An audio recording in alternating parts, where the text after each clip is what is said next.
Okay, thank you very much for coming today. The welcome this week has been pretty overwhelming, to be honest. I come to a business school that is exceptionally well run. It sits in a university that appears to be exceptionally well run. The previous business school director, Professor Pete Nadia, who's here, has done a fantastic job with the school. I did take some stick for coming here and had lots of people asking me, why in God's name would you go to Port Elizabeth? Part of that's outdoors today, by the way, and I'd like to thank our marketing people for bringing this to the Bay today. We'll take credit for the weather. But seriously, I come here because there's a chance to build something that's very, very rare. The majority of people in this world live in circumstances much like Port Elizabeth. They're in rural communities. They're in towns outside the major metropolitan areas. And there's a chance to build a business school that understands this kind of context. And if we solve the kinds of problems that exist in the Nelson Mandela Bay metropolitan community, and if we do that working with everyone here, the solutions that we find will have applicability in other regions of this country, in the rest of Africa, throughout other emergent nations around the world. So they're important problems. And people have asked me what my vision is for the school, and the dean, who's given me wonderful support already yesterday, solving certain problems for us elsewhere. It has said to me repeatedly, but you have a vision, and I do have a vision, but I want us to form a vision with people in this school. I want the vision, my vision will be the vision of this school, of this collective, of this body. We will move forward under my leadership will be as a whole, not the vision of Steve Burgess. We're not going to see Steve, we'll see Steve Burgess in the press because you can't keep an American away from that kind of thing. But we're going to also see the people of our business school in the press. We have a lot of really, really impressive people working in our school and in our university, and I intend to make sure that they are also in the press and that we are seen to be the intellectual resource that we are not only for this region but for this country. But I believe that this route where we're going to go forward is that we're going to be known as a business school that's alive to the global village, alive to business in that global village. And I thought that what I would do this morning, this is not going to be an inaugural address. My predecessor was very worried that we were going to have a half-hour speech this morning. But I do want to take you through my thinking because I've been working for some years now pioneering a new way of thinking about emerging markets. It's become very influential in the academic literature worldwide. It's called the institutions-based view. In strategy, it's become the predominant way of understanding business in emerging markets. And if I can share a bit of these contextual differences and a bit of what excites me about coming to a place like Port Elizabeth, then I think you'll understand why I get so excited. So shouldn't this, it's here but not there. Okay, so okay. But so I'm briefly going to just briefly outline what I mean by institutional context and why it's important for not only for business research but for business practice. We intend to do at this business school world-class research. We intend to have people that contribute to our very, very top journals. That's not an easy thing to do. It's a learning curve, and we will not do it immediately. But we will, bit by bit, do that. And I would expect in 2 or 3 years from now, we'll have lots of success in that domain. It came very, very quickly to UCT, where we were actually the worst performing department in all of the university. As research director, I used to hear that quite a bit. We became among the best producing faculties there, publishing 2 to 5 books in London or New York every year, publishing in top academic journals. It is not really that difficult if you know what to do, and we now know what to do, so it's just a matter of doing it. But if we think about the world today, and that's a really good place, you notice, by the way, I hate standing behind podiums. I prefer to walk around, but I'm told that I must stay up here. I mean, how do you describe this? I hate being filmed because you can't be quite as candid as you might like to be, but we can say the world's in a heck of a mess. That was nice, a nice way to say that, right? But all of the thoughts people had 25 or 30 years ago about this convergence of a world to Western values and Western thinking. You remember Theodore Levitt's great article about globalization in the Harvard Business Review, that we're moving toward one world, one common culture, one market. We now have realistic ways and reliable ways of measuring culture across countries. And what we know is that cultures are converging and fragmenting, but there is no simple... this is echoing now. I'm going to turn it off. Can I turn this off? Yes, thank you. But I'll just, Americans, turn the volume up. But if we look at the world today and we start thinking about how that world is changing, there is no evidence whatsoever for the convergence of a world culture. It does not exist. Even in our own culture, we see that there's diversity within this country. In fact, within this country, there is more diversity than most Europeans see across countries. And it's in that diversity that we find new business models. It's where we find new business opportunities. It's where we start solving the problems of the world and creating prosperity for our stakeholders in doing so. If you look at the transformation going on worldwide, transformation has an important and very specific meaning in this country based on a past that we need not discuss. But that transition is a part of what the world's going through. We're now being forced to rethink everything we do in this world, from the way we finance products to the way that we include different stakeholders in governance. I know when I was managing director of Autopay Cellular, I think it was about 13 or 14% of my time was spent on social issues. Anybody here today knows you're spending more of your time on that with third-party stakeholders and demands from the outside. And this is growing, and it's a very important element of business in an environment like ours. But locally and worldwide, the socioeconomic, the cultural, the regulated environments, technology, things are changing very, very rapidly. And this is having an impact in terms of this increasing stakeholder demands from outside. Who would have thought that we would have delegations of Americans shutting down Wall Street, as we've seen now in the last couple of days? It is a very, very rapidly changing business environment that we're in, and we are either going to lead that as business leaders or it is going to lead us. And that alternative is not going to create very much prosperity for anybody. In the Eastern Cape, of course, we have the world you know very, very well. We have large levels of people who are, closely speaking, who are living with much lower financial resources. We have more than 3 million unemployed who are mainly closest speakers who are living here. We have, in addition to that, we have this income disparity where we have a small group at the top living with some resources, but this huge group of people living with, say, between 1,200 rands and 4,000 or 5,000 rands. So living on very tight, constrained resources. New business models serving these kinds of families can be very, very profitable. We've seen with Grameen Bank and with ICICI Bank in India. We've seen other kinds of network-based entrepreneurial models using social entrepreneurship initiatives, that there are lots of ways to find new profitable ways of dealing with these communities and making a lot of money doing so. So, as you know, recently, the last couple of years, suddenly the world has twigged onto the idea that markets like South Africa are very interesting. We have rapid demographic aging, but large youthful populations. In comparison to that, the traditional markets of America, Europe, growing very quickly older. What is the average age in the U.S. right now? I think it's about 40, somewhere in that region. But across Europe, the major developed countries, between 38 and 42 or 43 being the average age. Countries like ours, 14, 15 years of age being the median age. So young, growing populations, but also on a per capita basis, income growing very quickly as business starts shifting to these environments. There have been more microwaves, more refrigerators made in China than there have been in the United States for more than 20 years now. But if we look at that unfolding environment and those opportunities, it means the competition is also going to increase for us. And for this business school, as a matter of fact.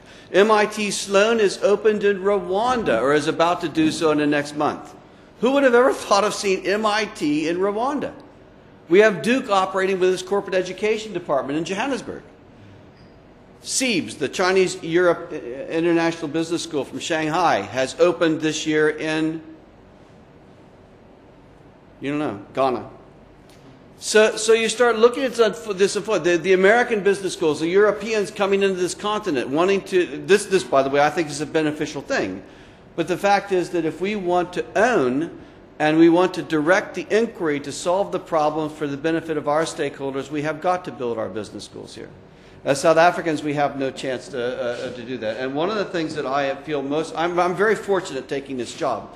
But one of the most fortunate things I have is I have the most wonderful, I have an advisory board that most business school directors in this country would die to have. The involvement already I see between the business community and its business school is much better than it was at my previous position.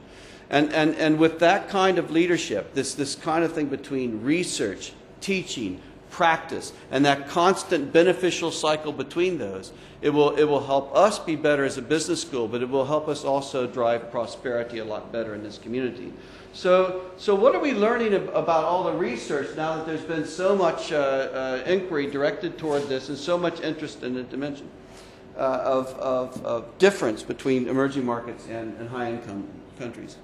I think that I said yesterday to our advisory board, I have a strong belief in, look, I'm capable of talking about multivariate statistics. I teach in these subjects and I know a lot about these kind of things. But I believe in something that's a very rare quality these days called, what was that again? Common sense, yes. It's a very deep academic topic, common sense. There's a, yeah. If you can't say it simply, then it probably isn't worth saying. And the fact is that opportunity happens in marketplaces when forces that were not previously there converge. And this is nothing new. This is some of you may know Peter Drucker, the top management mind of the last half of the last century. And this is from him, and it's a very great truth.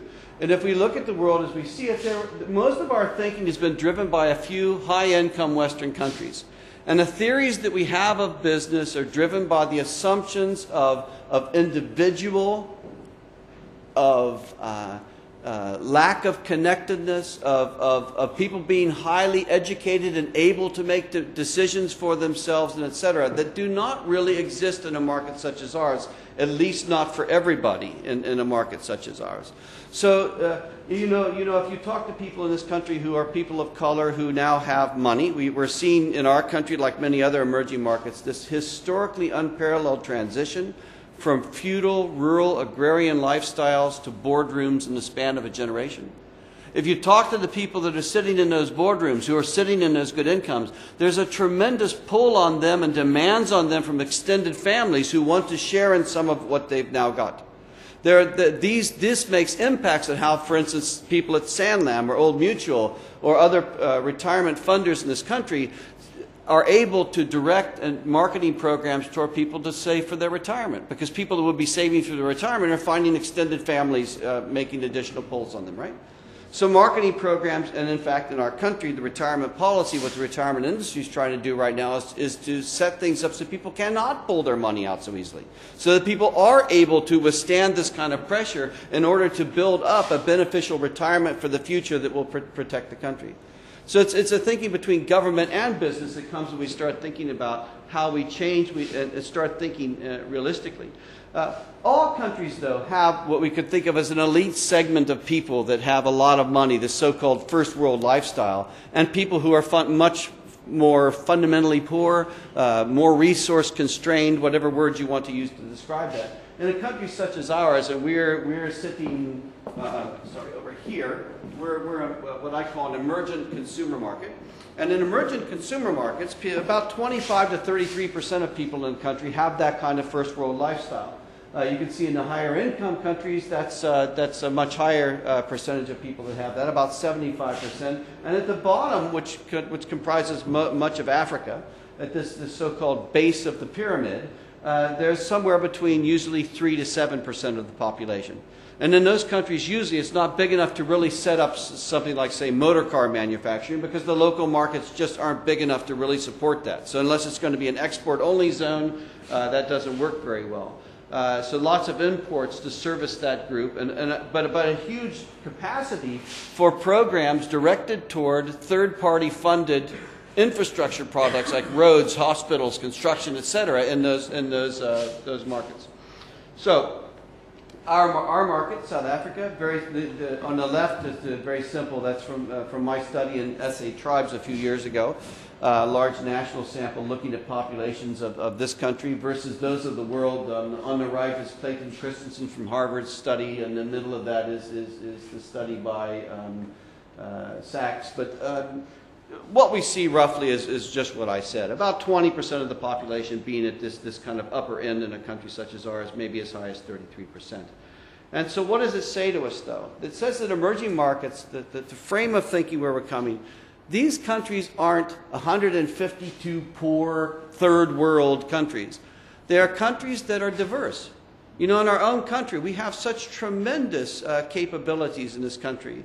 We have pockets of wealth and expertise that are great. It's just that they're not well extended across the country. And we need to find ways to extend those skills and focus them on uplifting the people who are not that way. There are tremendous business opportunities in our townships. There are tremendous business opportunities in our rural and peri-urban communities. Just as there are tremendous business opportunities still at the upper end of our communities. So we will talk about emergent and not developing. We will talk about developing true contingency theories of business to help us think across these kind of lines. But what are those kind of lines? How do we define this diversity? And that's been the big issue, because when we talk about defining diversity, normally it's just been rich and poor. Fair comment? And it's more than that. It's not just rich and poor. If we think about the socioeconomic context, these countries are different than the so-called West, where all these theories, not only in academic but in business practice, are formed. They're different because of the dynamics. We're much more rapidly changing, that rapid growth. The demographics, much younger, larger family sizes. The diversity that exists between this rich and the poor. In the cultural context, those kinds of living circumstances have forced us to think more in terms of the group. And it is a fair comment that and I'm actually an applied psychologist. That's what a consumer behaviorist is. And when you look at this, all of what we've done in psychology, if you look at what we've done in business, we have really overemphasized the role of the individual in life. We deny really family buying or group decision making really seriously, team reward systems. And so we deny the fact that we are an embedded hierarchical culture. People here see themselves as part of a collective as much as they see themselves as individuals. We are embedded in those social relationships and networks we have, right? You know yourself, if you think about yourself and your life and where you are. South Africans know where people are. Earlier today I heard two people here talking about people born in Port Elizabeth and where they've gone on to in the world. I'm not in touch very much with people that I grew up with in Columbus. Those networks don't exist, and yet you keep them, do you not? It is the whole spirit of Ubuntu is about a person is a person through other people, right? And so we also, within those relationships, we also feel as South Africans that that there's hierarchy. That sometimes some people are more capable of doing things than others, and we're willing to lead, and some willing to follow, and that may change across different circumstances. These are things that change the way we do business, the way that we think about each other. And they're very important differentiators in terms of how we solve problems, say, in terms of social justice. In the United States, people sign a contract. The contract is the final law. That's it. Here, what do? Before we've signed the contract, people here have done mergers or whatever. How many side letters have you signed before the contract's signed? Be truthful. I mean, there's like 2 or 3. And we're already off running and doing stuff, and we haven't signed the contract, right? Arbitration is much bigger here. We just do things differently. And so our business schools need to mirror that and understand how to teach people to focus in those environments. And from here, our operation at this business school up in South Sudan will be dealing with even different levels of complexity that exist there. And we would see those in Malawi and Angola. We would see a different kind of level, and perhaps even a bit more formal in areas of Botswana. The key is to have a business school that teaches people to recognize these levels of transition, like we see here from the left to the right. You can see the tremendous progress this government made over its first 10 years LSM 1 and 2 from 31% down to 12% in that very, very rapid period progress. It's unparalleled, that kind of change, and it's increasing today even more. If we think about the way cultural values are, and I'm going to move quickly through this, but this embeddedness in hierarchy. The opposing values are intellectual autonomy toward broad-mindedness, curiosity, egalitarianism, which refers to equality, social justice. If we look at where we sit as a country, South Africa is over here with Malaysia, Nepal, Ghana, Fiji, Singapore, Nepal, Indonesia. There sit the Western Europeans. Down here sit the Americans. Here are the former UK colonies, Ireland, Australia, Canada. And do you know what these countries are? Just these names. United Kingdom, New Zealand, maybe not Canada and Ireland, but Australia. Do you know what these are? These are all teams that are going to be distinguished by the fact they got beat by the Springboks. Okay, but an important stream of countries there. I'm sure you'll join me on that one. About to get what's known as a good old-fashioned snot club. Okay. If we look at how people think about life and how it should be led, the new kind of the most recent programmatic approach to understanding culture is a theory of social axioms. This is another project I've been involved in with researchers in 40 countries. We will soon be publishing the largest national study ever conducted, which was just finished in South Africa. It looks at us, and just one thing that I will say about us is, we're kind of off the map over here on a dimension called societal cynicism. Cynicism is about distrust. It's about not having confidence that people will do what they're supposed to do, and it's really kind of a mean-spirited view of life, that institutions are kind of out to get you, you know? And we excel in this. We're world leaders. Key number one. But now think about this a moment. This is academic research. It might appear in a psychology journal somewhere normally. Think about what it means about warranty and guarantee programs in this country.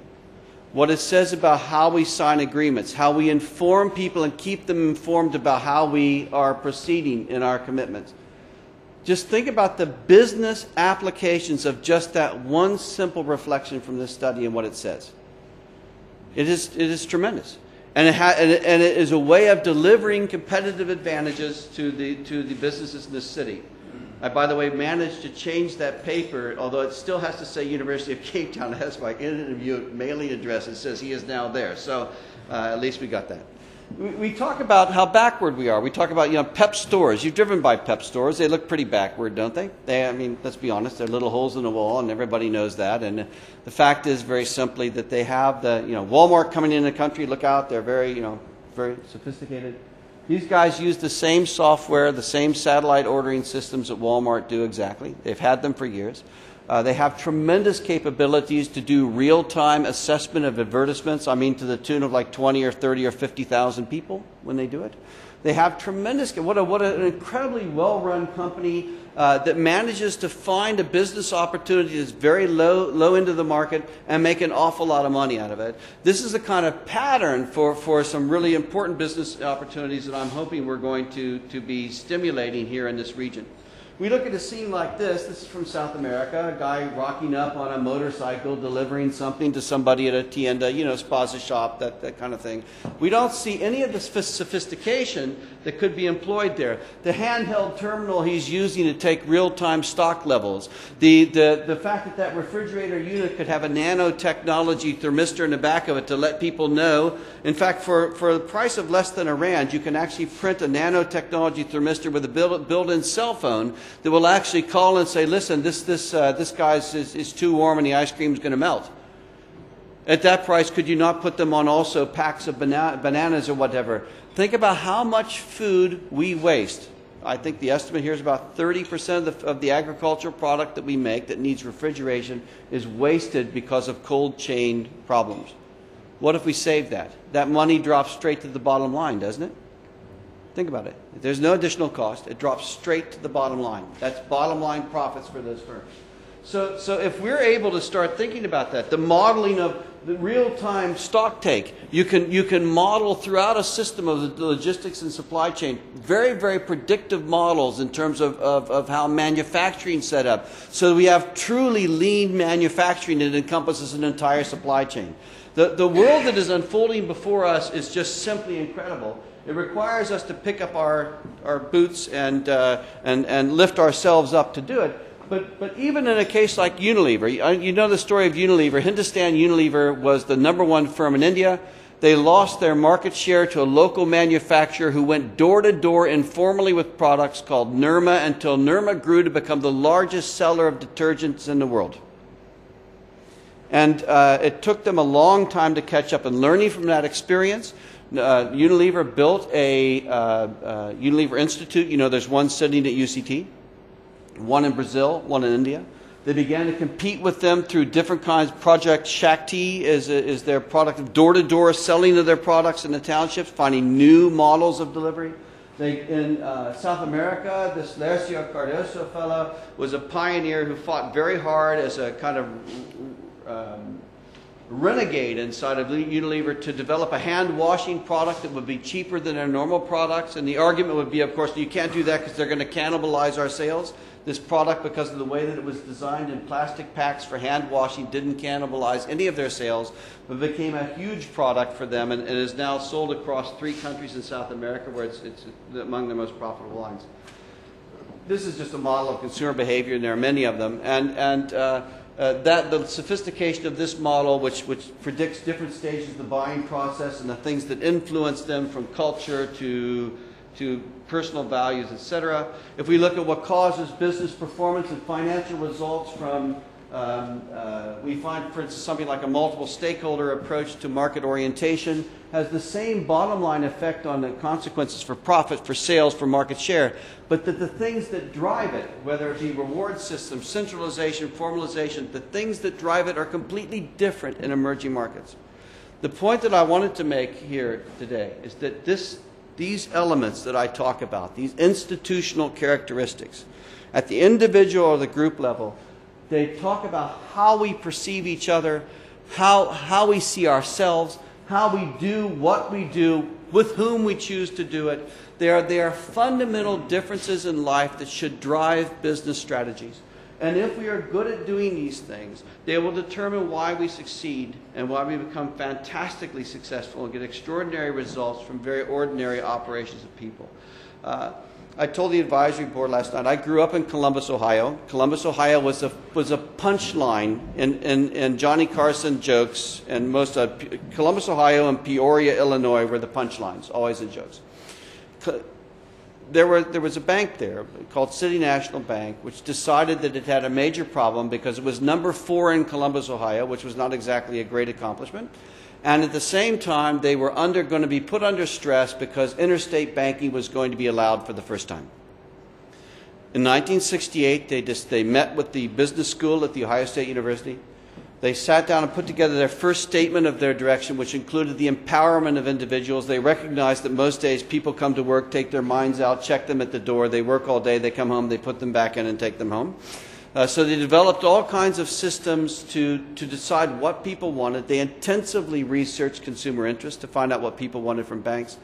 That bank developed the ATM machine, the Visa card, money market funds, unit trust, bank by phone. I could go on and on. 27 of the top 30 financial innovations. They changed their name to Bank One, and they went from #4 in Columbus, Ohio to #2 bank in America by market cap. And they were the most profitable bank in America for the next 30 years. If a bank can do that in a place like Columbus, Ohio, then I'm arguing that businesses in a city like Port Elizabeth, which is the same size, can do the same. What it takes is going to take solid relationship, not only with the business school, and many of these opportunities that exist like nanotechnology, etc., the business school is going to have to play the role of facilitators. We have bright minds throughout this university. We have A-rated researchers sitting in lots of places who may not be very business related sometimes, but through us they can be that way to serve this community. It wasn't just Bank One that this happened with. Have you seen a product with a barcode on recently? Columbus, Ohio.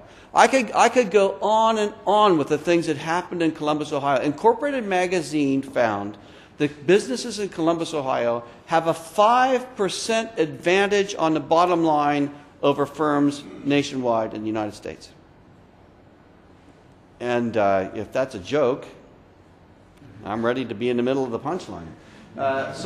So my point is, I want this business school to be seen to be a place that's alive to this kind of thinking, that is deeply integrated into this community, that is a partner to the community, that makes this place the kind of place that people are dying to come to.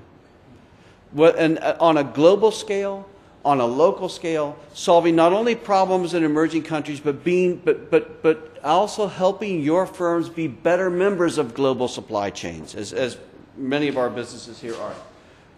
I want us to be an engine for transformative business research and practice, and I want us to be seen to be, if in 10 years' time or so, when I think that Pete, Nadia, and I are running off to Georgia, I think we worked that out this morning, but I think when I do that, I want to walk out this door and kind of think, wow, you know what? Look at what we did here. Look at what we did. And I want people in PE to be saying, this is among the most precious jewels that we have. And we've got a long way to go. We need your support. We're a very small business school. Somebody used the words punching above our weight the other day, and that's and again I heard it this morning, and that's great. But we also need to gain a bit of weight here. We'll keep punching above our weight, but we need your help to gain weight. And well, some of us. But anyway, maybe not me, but yeah. But if you'll partner with us, we'll make this into something you are really, really proud of. Thank you.